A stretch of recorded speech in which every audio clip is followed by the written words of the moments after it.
Hello dear student, welcome to my channel. এর আগে একটা ভিডিওতে আমরা লম্ববৃত্তাকার চোঙের কিছু কনসেপচুয়াল ক্লারিটি প্রোভাইড করেছি। সেখানে কি ছিল সেই ভিডিওতে এই লম্ববৃত্তাকার চোঙের কিছু ফর্মুলা, যেইগুলো আমরা কিভাবে এসেছে সেই ফর্মুলাটা তোমাদের দেখিয়েছি। যদি কেউ সেই ভিডিওটা না দেখে থাকো, সেই ভিডিওটা অবশ্যই দেখো। সেই ভিডিওর লিঙ্ক আমি এই ভিডিওর ডেসক্রিপশানে প্রোভাইড করে রেখেছি। ওকে, তাহলে দেখো, কোষে দেখি 8-এর 1 নম্বর অঙ্ক থেকে আমরা শুরু করছি। যে বলেছে ছবিতে যে পাশে যে ছবিটা দিয়ে দিয়েছে, পাশের ছবিটায় বা ঘনবস্তুটির কয়টি তল। এটা একটা লম্ববৃত্তাকার চোঙ। তাহলে এই লম্ববৃত্তাকার চোঙের আমি যদি ছবিটা আঁকি, একের অঙ্কটা, লম্ববৃত্তাকার চোঙের এই একটা তল, নিচের দিকে একটা তল, আর এই পাশে যে তলটা আছে সেইটা একটা বক্রতল। তাহলে এইটা 1 নম্বর তল, এইটা 2 নম্বর তল, আর এই বক্রতলটা, টোটাল 3টে। তাহলে উত্তর এসে যাবে যে লম্ববৃত্তাকার চোঙাকৃতির যে কোনো বস্তুর 3টি তল। ওকে, 2 নম্বরটা বলেছে ছবিটির বা ঘনবস্তুটির কয়টি বক্রতল এবং কয়টি সমতল। তাহলে তুমি ছবি দেখেই বুঝতে পারছো যে নিচে যে বৃত্তাকার তলটা আছে ওইটা একটা সমতল, আর ওপরে যে বৃত্তাকার তলটা আছে সেটাও একটা সমতল, অর্থাৎ 2টি সমতল এবং একটি বক্রতল। বোঝা গেল প্রথমটা। নেক্সট এবার কি বলেছে দেখো, 2-এর অঙ্কটা। আমার বাড়ির 5টি ঘনবস্তুর নাম লিখি যাদের আকার লম্ববৃত্তাকার চোঙ। এটা তোমাদের হোমওয়ার্ক রইল। তোমরা বাড়িতে কি কি লম্ববৃত্তাকার চোঙাকৃতি বস্তু দেখো তার 5টা তোমরা কমেন্টে জানিও। ওকে, নেক্সট এবার দেখো 3-এর দাগের অঙ্কটা। 3-এর দাগের অঙ্ক বলছে স্টিলের পাতলা চাদর দিয়ে তৈরি ঢাকনা সমেত একটি ড্রামের ব্যাসের দৈর্ঘ্য 28 সেন্টিমিটার। অর্থাৎ স্টিলের পাতলা চাদর দিয়ে তৈরি ঢাকনা সমেত একটি ড্রাম যার ব্যাসের দৈর্ঘ্য 28 সেন্টিমিটার। ড্রামটি তৈরি করতে যদি 2816 বর্গ সেন্টিমিটার চাদর লাগে, তবে ড্রামটির উচ্চতা হিসাব করি। মানে ড্রামটির হাইট কত, বা লম্ববৃত্তাকার চোঙাকৃতিতে ড্রাম, সেই ড্রামটির হাইট কত সেটা তোমাকে চেয়েছে। তাহলে আগে লিখে নিই, যে এটা বলেছে যে ড্রামের ব্যাসের দৈর্ঘ্য 28 সেন্টিমিটার। তাহলে ব্যাসার্ধ কত হবে? ব্যাসার্ধকে যদি ছোটো হাতের 8 দিয়ে লিখি, তাহলে ব্যাসার্ধ হয়ে যাবে ব্যাসের অর্ধেক, অর্থাৎ 28/2 মানে 14 সেন্টিমিটার। ওকে, এবার বলছে ড্রামটি তৈরি করতে যদি 2816 বর্গ সেন্টিমিটার চাদর লাগে, তাহলে ড্রামটার উচ্চতা কত। তাহলে আমরা ধরি ড্রামটির উচ্চতা ছোটো হাতের h সেন্টিমিটার। ওকে, এবার দেখো এখানে অঙ্কটা কি বলেছে, যে স্টিলের পাতলা চাদর দিয়ে তৈরি ঢাকনা সমেত, তার মানে যে ড্রামটা সেটা হচ্ছে ঢাকনা সমেত, সেটা তৈরি করতে 2816 বর্গ সেন্টিমিটার চাদর লেগেছে। অর্থাৎ ঢাকনা সমেত ড্রামটির সমগ্রতলের ক্ষেত্রফল, যেটা আমি বলেছিলাম কি ভিডিওতে, যে সূত্রটা বলেছিলাম সেটা হচ্ছে কি 2πr ইন্টু এইচ প্লাস আর, 2πr ইন্টু এইচ প্লাস আর, এত বর্গ, যদি এখানে সেন্টিমিটার দিয়েছে ওই জন্য বর্গ সেন্টিমিটার। ওকে, তাহলে এখানে যদি এবার, তার মানে এইটা হচ্ছে এই এত বর্গ সেন্টিমিটার চাদর লাগবে এই ড্রামটা তৈরি করতে, আর অঙ্কের ভাষায় সেটাই আমাকে বলে দিচ্ছে 2816 বর্গ সেন্টিমিটার। তাহলে শর্তানুযায়ী 2πr ইন্টু এইচ প্লাস আর সমান 2816। বোঝা গেল এই পর্যন্ত? এবার এখানে মান বসাও, আমরা আর এর মান শুধু জানি, তাহলে 2π এর মান হয় 22/7, আর হচ্ছে 14, ইন্টু এইচ এর মান জানি না, আর আর এর মান হচ্ছে 14, সমান 2816। ওকে, তাহলে এখানে দেখো যেইগুলো আছে ওদিকে গেলে কি হবে, আগে এইচ প্লাস আরটাকে এখানে রেখে, এখানে 2, 22, 14 সব গুণ আকারে আছে, তাহলে ওখানে গিয়ে ভাগ আকারে হয়ে যাবে, অর্থাৎ নিচে চলে যাবে 2 গুণ 22 গুণ 14, আর এখানে 7টা ভাগ আকারে আছে, সেটা ওপরে গিয়ে ওপরে চলে যাবে। ওকে, তা 7 দিয়ে কাটলে 7 2 14, 11 দিয়ে যদি কাটো 11 2 22, 11 2 22, 61 পড়ে থাকলো, 11 5 55, 6 পড়ে 11 6 66। এবার 2 দিয়ে যদি 256কে কাটো, 2 1 2, 2 2 4, 2 8 16, 128। আবার 2 দিয়ে যদি 128কে কাটো, 2 6 12, 2 4 8। আবার 2 দিয়ে যদি 64 কাটো, 2 32 64। ওকে, তাহলে h প্লাস 14 সমান পেয়ে গেলাম আমরা 32। তার মানে h সমান এখান থেকে কত হবে? 32 বিয়োগ 14 মানে 18। অর্থাৎ আমরা উত্তর পেয়ে গেলাম। অতএব ড্রামটির উচ্চতা 18 সেন্টিমিটার। বোঝা গেল অঙ্কটা? নেক্সট এবার 4 দাগের অঙ্কটা।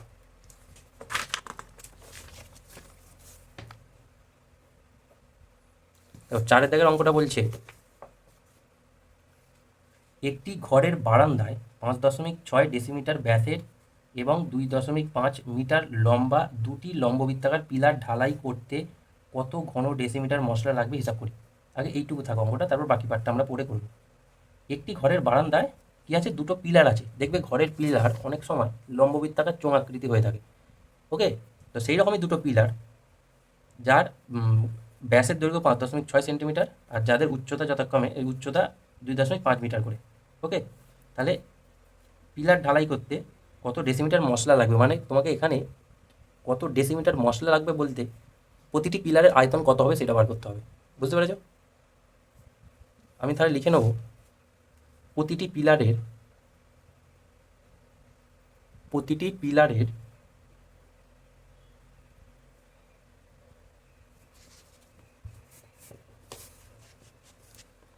কি বলেছে না, ব্যাসের দৈর্ঘ্য। তাহলে ব্যাস অঙ্কে বলে দিয়েছে 5.6 ডেসিমিটার। ওকে, তাহলে ব্যাসার্ধ কত হবে বলো তো? ব্যাসার্ধ 8 সমান কত হবে না, 5.6-এর নিচে 2 মানে 2.8 ডেসিমিটার। এবারে ডেসিমিটারটাকে মিটারে চেঞ্জ করে রাখো। ডেসিমিটার থেকে মিটার যেতে গেলে 10 দিয়ে গুণ, 2.8কে 10 দিয়ে গুণ করলে মিটারে পরিণত হয়ে যাবে। তার মানে কত বলো তো না, 28 মিটার। ডেসিমিটার থেকে metre, kilometre, hectometre, decametre, metre, decimetre. ডেসিমিটারে মিটারে যেতে গেলে 10 দিয়ে ভাগ, 10 দিয়ে ভাগ, তাহলে এটা হয়ে যাবে 0.28 মিটার। ওকে, বোঝা গেল এইটুকুটা? এবার বলেছে উচ্চতা, প্রতিটি পিলারের উচ্চতা এইচ সমান 2.5 মিটার। এবার এই 2.5 মিটারটাকে ডেসিমিটারে পরিণত করো। মিটার থেকে ডেসিমিটার দিয়ে 10 দিয়ে গুণ, তার মানে 2.5 গুণ 10 মানে 25 ডেসিমিটার। ওকে, এবার তাহলে আমরা লিখব একটি বা প্রতিটি বা একটি পিলারের আয়তন। তা যে কোনো লম্ববৃত্তাকার চোঙ আকৃতি বস্তুর আয়তনের ফর্মুলা কি বলেছিলাম? তোমরা বলবে যে দাদা পাই আর স্কোয়ার এইচ ঘন একক। এখানে এককটা হচ্ছে ডেসিমিটার, ওই জন্য ঘন ডেসিমিটার। ওকে, তাহলে মান বসাও এখানে। পাই মানে 22/7, আর মানে আর এর এই মানটা বসাও, 2.8টাকে বসাও। তাহলে আর স্কোয়ার মানে 2.8 তার হোল স্কোয়ার ইন্টু এইচ মানে হচ্ছে 25, এত ঘন ডেসিমিটার। তাহলে 22/7 গুণ 2.8 স্কোয়ার মানে 2.8 গুণ 2.8 পাশে গুণ 25। 7 দিয়ে যদি 0.8কে কাটো 0.4 হয়ে যাবে। ওকে, এই দশমিক তুললে নিচে 10 হয়ে যাবে, আবার এই দশমিকটা তুললে নিচে আর একটা 10 হয়ে যাবে। ওকে, 25 দিয়ে 5 দিয়ে যদি কাটো 5 5 25, 5 2 10, আবার 5 দিয়ে যদি 10কে কাটো 5 2 10, 2 দিয়ে যদি 28কে কাটো 14, আবার 2 দিয়ে যদি 14কে কাটো 7। তার মানে আমাদের আলটিমেটলি কী পড়ে থাকলো, 22 গুণ 4 গুণ 7।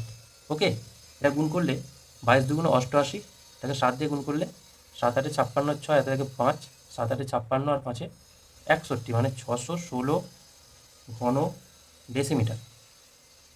এটা গেল তো একটা পিলারের আয়তন, অর্থাৎ একটা পিলার তৈরি করতে আমাদের 616 ঘন ডেসিমিটার মশলা লাগবে। তাহলে এরকম দুটি পিলার তৈরি করতে, তাহলে দুটি পিলার তৈরি বা ঢালাই করতে মশলা লাগবে, তাহলে একটাতে যদি 616 লাগে, দুটোতে 616 গুণ 2 মানে 1232 ঘন ডেসিমিটার। ওকে, বোঝা গেল এই পর্যন্ত? এটা হলো প্রথম পার্টটা। এবার সেকেন্ড পার্টটা দেখো, বলছে প্রতি বর্গ মিটার 125 টাকা হিসাবে পিলার দুটি প্লাস্টার করতে কত খরচ হবে? আচ্ছা, এটা যদি একটা পিলার হয়, প্লাস্টার কোন অংশটা করবো বলো তো? এর এই সাইডটা অর্থাৎ বক্রতলটা, এটা বুঝতে হবে তোমাকে। প্লাস্টার সবসময় বক্রতল, এই সব জায়গায় প্লাস্টার হবে না, কারণ এটা ওপরে ছাদের সঙ্গে আর এই অংশটা নিচে ভূমি বা মাটির সঙ্গে ঠেকে থাকে। তুমি যে কোনো পিলারের এই সাইডটাকে প্লাস্টার করতে হয়। তাহলে সাইড প্লাস্টার করা মানে তার বক্রতলে ক্ষেত্রফল বার করা। তাহলে আমরা লিখব যে প্রতিটি পিলারের, আচ্ছা প্রতিটা লিখে একবারে লেখো, দুটি পিলারের বক্রতলের ক্ষেত্রফল বা পার্শ্বতলের ক্ষেত্রফলও লিখতে পারো। একটা পিলারের বক্রতলের ক্ষেত্রফল কত? সূত্র আগের দিন বলেছিলাম, 2πr/h। এরকম দুটো পিলার বলে 2 × 2πr/h, এত বর্গ। ডেসিমিটারও রাখতে পারো বা মিটারও একদম ডাইরেক্ট রাখো, এত বর্গ মিটার। তার মানে মিটারের মানগুলো বসাবো। তাহলে 2×2=4, পাই মানে 22/7, আর মানে আর এর মানটা মিটারে কত বেরিয়েছিল? 0.228। তাহলে এখানটা বসে দেবো 0.28, আর এইচ এর মানটা মিটারে কত বলেছিল? 2.5। তাহলে 2.5 হলো এই পর্যন্ত। আর এই দশমিক তুললে নিচে হবে 100, আর এই দশমিক তুললে নিচে হবে 10। ওকে, এবার কাটাকুটি করো। 7 দিয়ে 7×4 28, 25 দিয়ে 25×4 100, 4 দিয়ে এই 4 কাটলো। তার মানে 22×4 88, তার নিচে 10, মানে হচ্ছে 8.8 বর্গ মিটার। তার মানে দুটি পিলারের মোট বক্রতলের ক্ষেত্রফল আমরা কত পেলাম? না 8.8 বর্গ মিটার। এবার অঙ্কে কি বলছে দেখো, যে প্রতি বর্গমিটারে 125 টাকা খরচ হয় প্লাস্টার করতে। তাহলে আমরা লিখব অতএব পিলার দুটি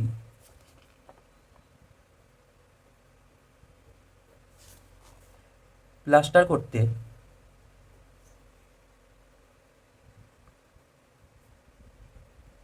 খরচ হবে, 1 বর্গমিটার অঙ্কে বলেছে 125 টাকা খরচ হয়। এরকম পিলারগুলোর বাস্যতলের ক্ষেত্রফল কত পেলাম আমরা? না 8.8 বর্গমিটার। অর্থাৎ একে 8.8 দিয়ে গুণ করে দিয়ে পাশে টাকা লিখে দাও, তাহলে উত্তর এসে যাবে আমাদের। গুণ এই দশমিক তুললে হবে 88, নিচে 10, 5 দিয়ে কাটো, 5 দিয়ে 10, 5 দিয়ে 10, 5 5 25, আবার 2 দিয়ে 88 কাটলে 44, 44কে 25 দিয়ে গুণ করলে হয় 44 দুগুণে 88, 44 5 22, মানে হচ্ছে 1100 টাকা। বোঝা গেল এই পর্যন্ত? মানে অঙ্কটা কমপ্লিট হলো, দুটো পার্ট অঙ্কের।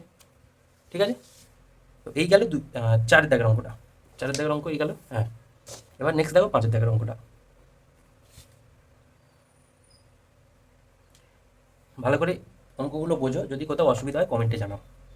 ওকে, নেক্সট এটা দেখো 5 দাগের। বলছে 2.8 ডেসিমিটার দৈর্ঘ্যের অন্তর ব্যাসার্ধ বিশিষ্ট এবং 7.5 ডেসিমিটার লম্বা একটি জ্বালানি গ্যাস সিলিন্ডারের, মানে একটা গ্যাস সিলিন্ডারের যার অন্তর ব্যাসার্ধ বলে দিচ্ছে 2.8 ডেসিমিটার এবং তার উচ্চতা বলে দিচ্ছে 7.5 ডেসিমিটার।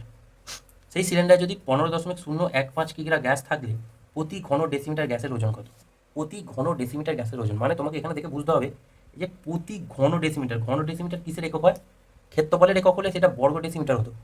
ঘনফলের একক মানে এই ঘন ডেসিমিটার যেহেতু বলেছে, তাহলে তোমাকে বুঝতে হবে অঙ্ক করে যে এটা আয়তনের একক বলেছে। তার মানে আমাকে কোনো প্রকারে অঙ্কটার আয়তন বার করতে হবে। ওকে, অঙ্কের মধ্যেই কী করতে হবে সেটা বলা থাকে, সেটা তোমাকে পড়ে বুঝতে হবে। তাহলে আমরা লিখে নেব যে গ্যাস সিলিন্ডারের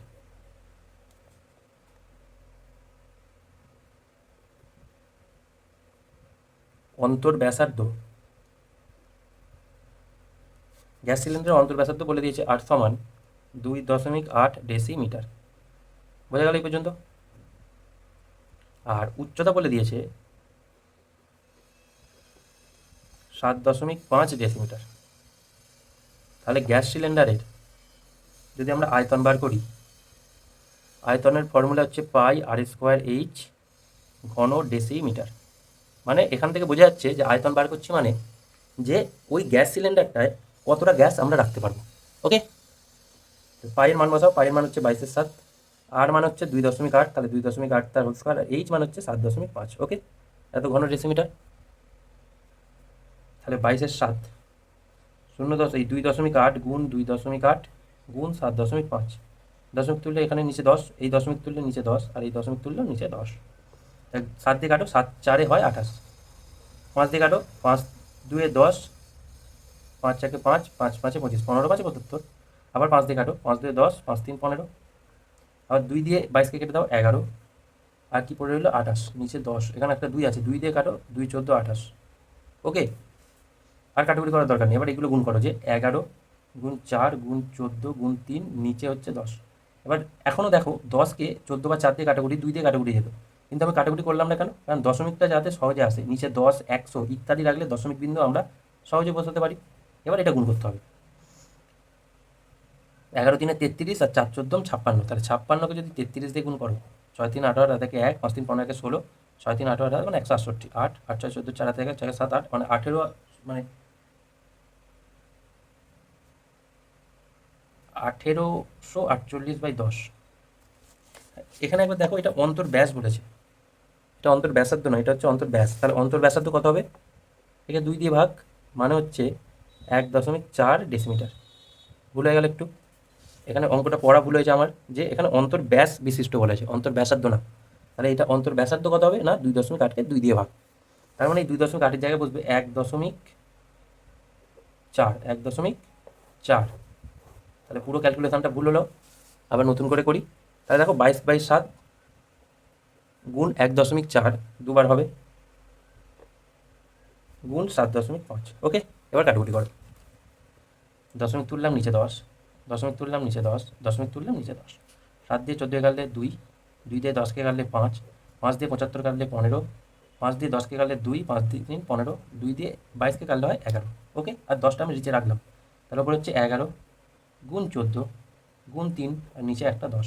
এবার গুণ করো, 33, 11 3 33, তাকে 14 দিয়ে গুণ, 4 3 12 থেকে 1, 3 1 3, 4 3 12, 15 16 থেকে 1, 3 4, অর্থাৎ 4 6 2, 4 6 2/10, মানে হচ্ছে 4, মানে 46.2 ঘন ডেসিমিটার। বোঝা গেল এই পর্যন্ত? তার মানে গ্যাস সিলিন্ডারটায় কত গ্যাস ধরবে না, তোমরা বলবে 46.2 ঘন ডেসিমিটার। এবার এই অঙ্কে বলছে, ওই যে গ্যাসটা আছে সেই গ্যাসটার ওজন হচ্ছে এত কিগ্রা, তার মানে 46.2 ঘন ডেসিমিটার গ্যাসের ওজন অঙ্কে বলছে 15.015 কিগ্রা। আমাকে চেয়েছে 1 প্রতি ঘন ডেসিমিটার, অর্থাৎ 1 ঘন ডেসিমিটার গ্যাসের ওজন কত, তার মানে 15.015কে 46.2 দিয়ে ভাগ করবো। এবার এই দশমিক তুললে ওপরে হবে 10, এই দশমিক তুললে হবে নিচে 100, একটা শূন্য কাটলো, 5 দিয়ে কাটে, এবার 5 2 10, 5 3 15, শূন্য মিলল, 5 আর একটা শূন্য দিয়ে 5 3 15, এবার 11 দিয়ে কাটো, 11 না 3 দিয়ে কাটো, 3 1 3 0 0, 3 1 3, 3 দিয়ে কাটলে 3 1 3, 3 5 15, 3 4 12, 154। এবার 11 দিয়ে কাটো, 11 1 11, 11 4 44, 11 দিয়ে কাটলে 11 9 99, 11 1 11, তার মানে 91/14 28। আচ্ছা, এই কাটাকুটিটা একটু পরের পাতায় করছি, এখানে একটু গন্ডগোল হয়ে যাচ্ছে, কাটাকুটিটা কোথাও একটা ভুল হচ্ছে, কাটাকুটিটা আমার মনে হচ্ছে।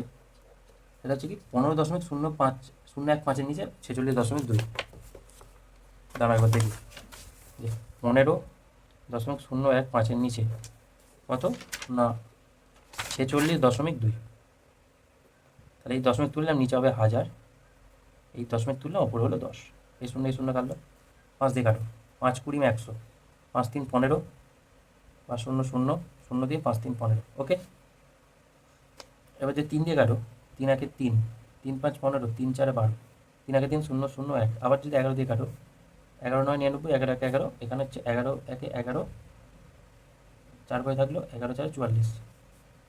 আচ্ছা, 7 দিয়ে 7 13 91, 7 দিয়ে 14, 7 13 91, মানে 13 নিচে 20 দুগুণে 40, এত কিগ্রা।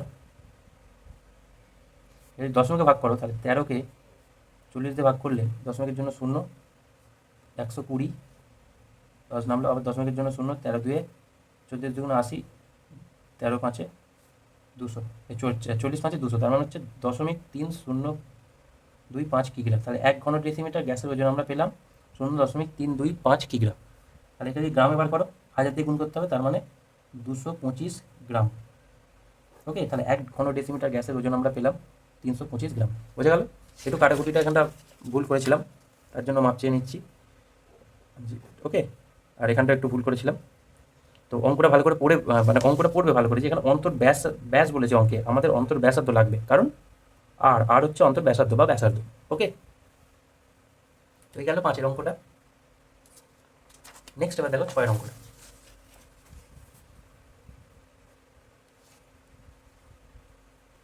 বলছে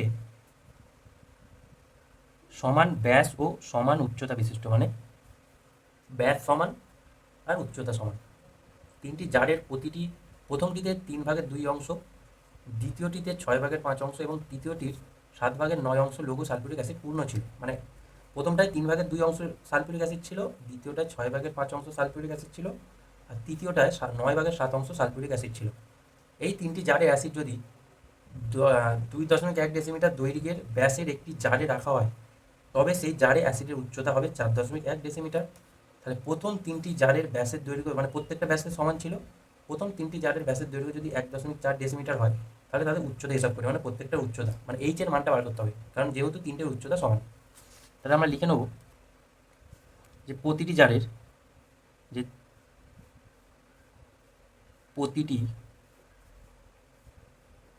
জারের ব্যাস অঙ্কে বলে দিয়েছে, দেখো 2.1 ডেসিমিটার, 2.1 ডেসিমিটার।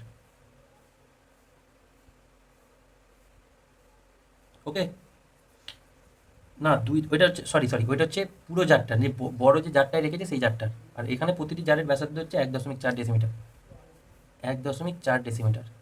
তাহলে ব্যাসার্ধ কত হবে? ব্যাসার্ধ হবে আর সমান 1.4-এর নিচে 2, মানে হচ্ছে 0.7 ডেসিমিটার।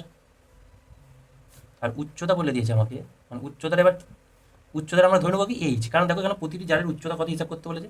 তাহলে ধরি প্রতিটি জারের উচ্চতা এইচ ডেসিমিটার। ভালো করে লক্ষ্য করো, একবারে শর্তানুযায়ী করার চেষ্টা করছি আমি। প্রথম জার, তার আয়তন কত হবে? প্রথম জারের ব্যাসার্ধ 0.7 আর উচ্চতা এইচ, তাহলে তার আয়তন কত হবে? পাই আর স্কোয়ার এইচ। আর মানে হচ্ছে 0.7 তার হোল স্কোয়ার, এইচ মানে হচ্ছে এইচ। ওকে, এটা গেল প্রথম জার। যোগ দ্বিতীয় জারের কত হবে? এবার ভালো করে লক্ষ্য করো, প্রথম জারে কত অংশ সালফিউরিক অ্যাসিড আছে? 3/2 অংশ।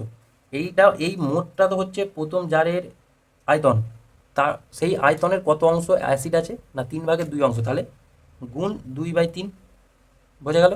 একইভাবে পাই দ্বিতীয় জারের আয়তন হচ্ছে এইটা, তার কত অংশ অ্যাসিড আছে?